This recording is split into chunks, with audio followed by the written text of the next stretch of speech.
Hey, what's up guys? Today we're here at Manuel and we're gonna play some 1-3.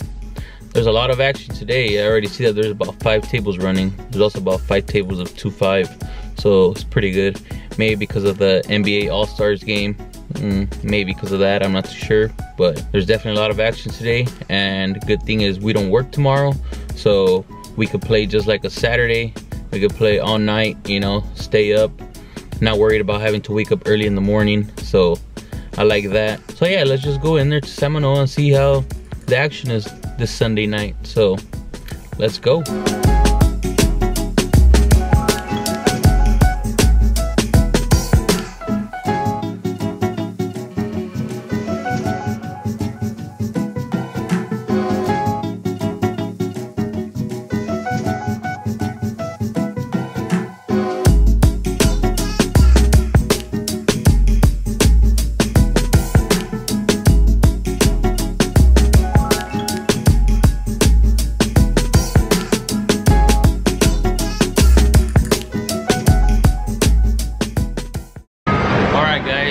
Right now we're gonna go grab something to eat.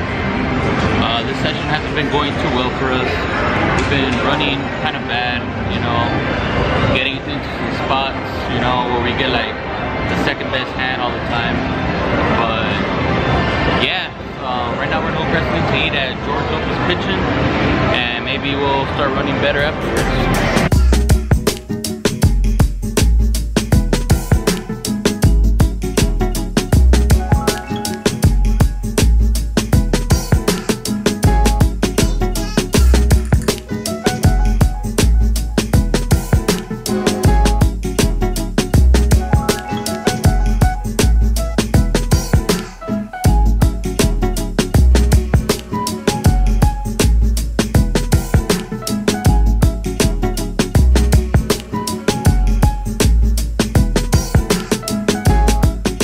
Okay guys, so we finally got here.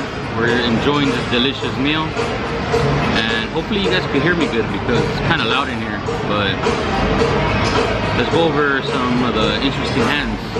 So on this first hand there's 3 limps, and we're on the button with King 6 of hearts. We go ahead and limp as well, and the small blind raises to $18. We all make the call, and we go 5 ways to the flop. The flop comes 7, 8, 9 with 2 hearts. It checks all the way to me, and with basically having a straight draw and a flush draw here, we go ahead and put out a bet, pretty sizable bet, $75, and they all fold, so we take this first one down. Okay, so on this next one, the cutoff raises to 10, and we're on the button with Ace King, and we bump it up to $35. Only he makes the call, and the flop comes Jack 10, 9 with 2 clubs. He checks it to me, and even though it's not a great board, since it's very wet and connected, I still go ahead and make a small bet of $25. But bad news is he check raises to $100. He has about $200 behind, so there's plenty of money to be played for still. So having the King of Clubs in our hand, I feel like it's still it'll still be a profitable call, and that's what I do. I go ahead and make the call, and the turn comes an Ace of Clubs, so pretty much our dream card, what we needed. And he goes ahead and checks it over to us, so we're feeling pretty confident with our hand. We basically got about a pot size left, you know, so at this point there's nothing else to do but jamming it all in. So that's what I do. I go ahead and jam it all in, 200 effective, and he thinks about it for about a minute, and he ends up letting it go. So we take down this pot. So on this hand there's a $6 straddle, and I'm in under the gun +1, and we raise it up to $20 with Ace Queen. Under the gun +2, the low jack and the high jack, button and straddler make the call. So we go 6 ways to the flop, and the flop comes Ace King 10 with 2 spades. This board is super draw heavy, so wet and connected as well. So the straddler checks, we go ahead and check, and now the under the gun, the player right next to me, goes ahead and just grabs a whole lot of chips and sticks it in there. It folds back to me, and I ask for a count, and it's about $165. So it's a overbet for sure. It helps that I have the queen of spades, but it's not looking too good other than that. You know, we could have better hands here. Maybe a 2-pair, a set, maybe a flush draw. So with just top pair here, I can't see myself calling this huge overbet and then him still having $100 behind.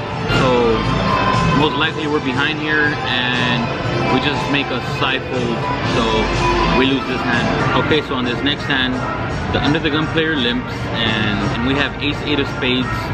We limp as well from the low jack, and now the button raises it to $15. We both make the call, so we're going 3 ways to the flop, and the flop comes out 8-6-3. So pretty good flop here, top pair, top kicker. We both check it to the razor, and he goes ahead and bets out 20. The under the gun player calls 20. I don't think he's too strong here, so since the button has about $110 behind, I feel like a raise is in order here. There's not too much to play for, so I go ahead and raise it to $105. And then when it gets to the button, he goes ahead and sticks it in there for 130 total. But surprisingly, the under the gun player calls 130, so now it's ringing some alarm bells, but there's nothing else I could do here. I call for $25 more, and now we're going to a side pot, heads up, and the turn comes a 9. He checks it over to me, and I decided to check it back. The river is another 9. He checks again, and this time I jam all in for 200. I feel like I should have just jammed the turn. That way, if he was like on a draw or something, he would have had to call it off. But I guess I was just a little scared and trying to pot control, so I didn't do that, and I think that cost me money. So yeah, when I jammed all in on the river, he ended up folding. So yeah, so as soon as he folds, the original raiser just tells me, good hand, man. So I go ahead and show my ace-8 of spades, and he just nods his head. He's like, yep. He turns over an 8, so I'm thinking, damn, we got this guy. And he waits a couple seconds, and then he rolls over another 8. So yeah, what a huge slow roll there.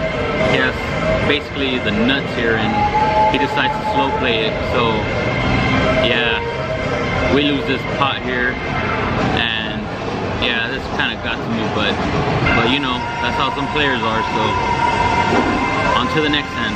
Okay, so on this last hand, there's one limp, and we're on the cutoff with ace-jack, and we raise it up to $15.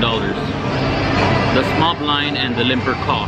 So we go 3 ways to the flop, and the flop comes out king 10-6. It checks over to me, and I don't know, I feel like pot controlling here, so I just check it back. The turn is a jack. They check it over to me again, and I could bet here, but I feel that since now that I hit a pair, I should just realize my equity and just go ahead and check it back here. So that's what I do. And now the river is another jack, so a great card, and the blind leads out for 20.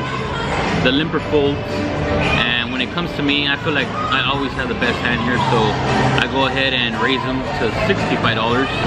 He tanks for a while, a little over a minute, and he's just saying, do you have a full house here? So at this point, I know I'm beat, and of course he's like, all right, I call, and sure enough, he has a straight ace-queen, so we lose this hand. So yeah, guys, that's just how the night has been going so far for me. Just been making like the second best hands. Whenever I do get good cards and I raise them, like for example, pocket queens, I raise pre-flop, everybody folds.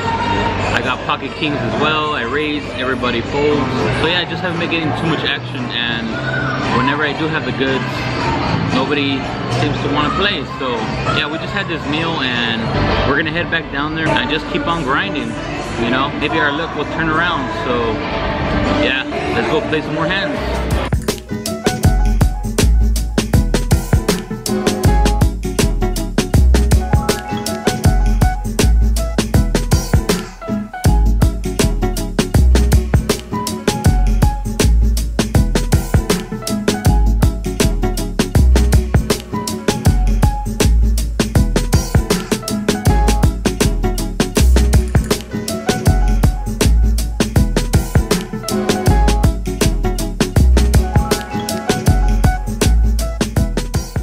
Okay guys, so we're done with today's session.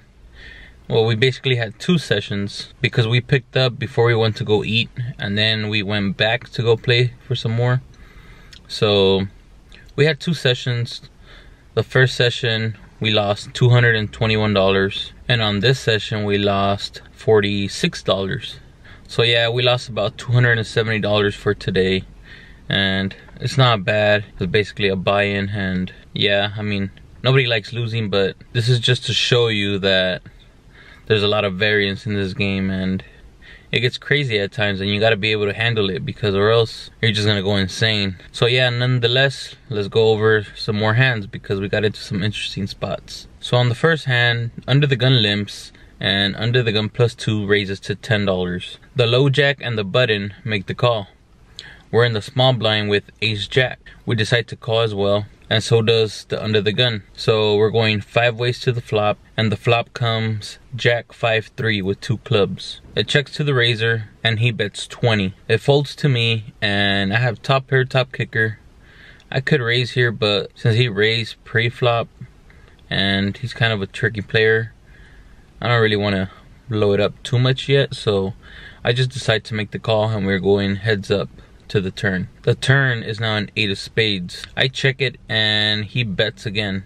This time $30. Again, I don't think I could do anything else other than call, so that's what we do. Now the river comes an ace of clubs, so the flush gets there, but now we get top 2. So I was thinking about leading out here, but since, like I said, he's a very action player, I'm most likely sure that he's gonna bet. I check it over to him, and of course he jams all in for about 130. I don't really think about it too much.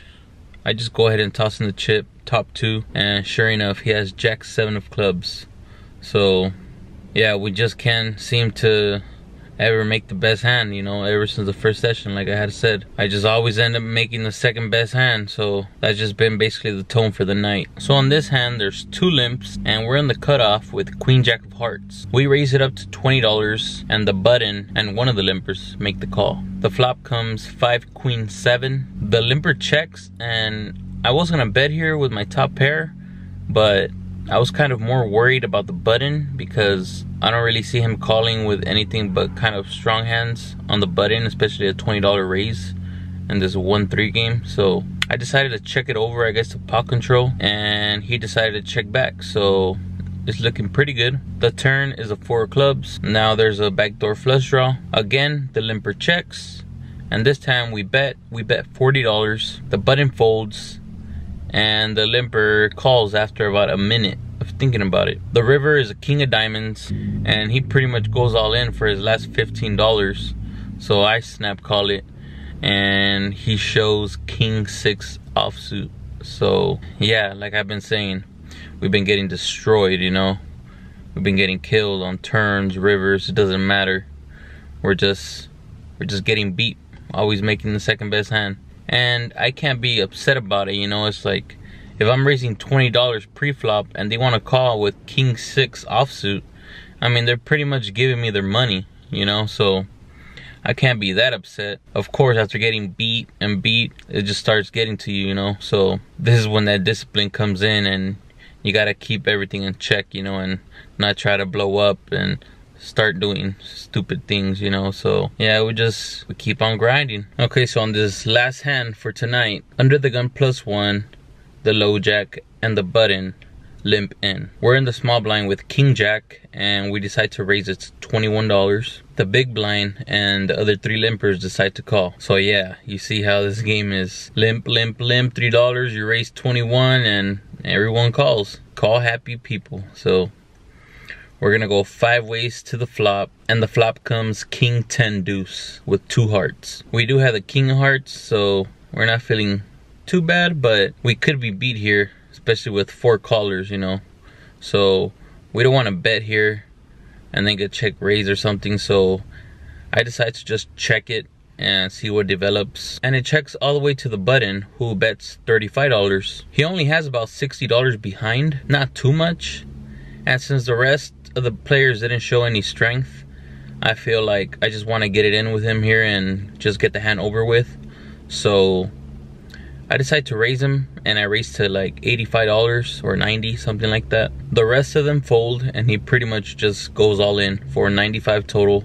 So I call it off, for another $10 or so. The turn is a jack of hearts and the river is the 8 of hearts. Instead of having a top pair of kings, now we have a king high flush. We show it right away and he turns over pocket deuces. So he had flopped the set and we were pretty much almost drawing dead, but we got the runner. And just to mention a little side note, this was the player that got me with the king 6 hand, so I guess it's just a little payback for him. We got our money back, we stacked them, and that was pretty much the whole night. After that, we played for about 2 more hours and we just couldn't get anything, you know. We're just giving away blinds. We did get pocket kings once, we raised and they all folded. Pocket queens, we raised, they folded. So yeah, it's just little pots like that. I just wasn't getting action with my good cards, and whenever I did have it, I wasn't getting paid. So yeah, we lost 221 in the first session before we went to go eat, and right now on this very last one that we played, we lost about $46. So we lost around 270, something like that for the night, which again, it's not bad. It's less than a buy-in, but it just sucks to lose. So yeah guys, it is now 4:27 a.m. We got here at 7 p.m. So we've been here for about 8 hours. So yeah, it's been a long night. Good thing is we didn't have work today. It's Monday, is a holiday. But yeah, so now I'm gonna just go home, go ahead and rest, get some sleep in, and start editing this video. So yeah guys, this is gonna conclude this vlog, and don't forget to comment any questions you guys have. Make sure to like the video, share the video if you guys like it, so we can get more viewers, more subscribers, and don't forget to subscribe if you haven't. I appreciate every one of you, and until next time, have a good night guys.